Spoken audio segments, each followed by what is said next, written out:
اور IMF نے پاکستان کو قرضہ تو دے دیا ہے لیکن کڑی شرائط بھی عائد کر دی گئی ہیں۔ کہا گیا کہ پاکستان کو ماحولیات، کرپشن، اصلاحات جیسے چیلنجز کا سامنا ہے۔ پاکستان میں سیاروں میں کرپشن ختم کرنا ہوگی، کاروبار کرنے کے لیے مساوی مواقع بھی فراہم کرنے ہوں گے۔ قرضہ ایسے ہی نہیں ملے گا، پاکستان کو کڑی محنت کرنی ہوگی، IMF کی شرائط پر عمل کرنا ہوگا۔ IMF نے کڑی شرائط پیش کر دی۔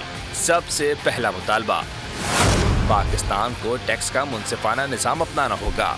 پاکستان کو انسداد منی لانڈرنگ کے فریم ورک پر سختی سے عمل درآمد جاری رکھنا ہوگا۔ پاکستان سرکاری اداروں کے نقصانات کو روکے، سرکاری محکموں کی گورننس بہتر بنائے۔ IMF نے مطالبہ کیا ہے کہ پاکستان میں اصلاحات کا عمل سختی سے جاری رکھا جائے۔ حکومت بجلی کی لاگت کم کرنے کے لیے اصلاحات یقینی بنائے۔ پاکستان توانائی کی قیمتوں سے متعلق ایڈجسٹمنٹ بر وقت کرے۔ پاکستان محصولات بڑھانے کے لیے کوششیں جاری رکھے۔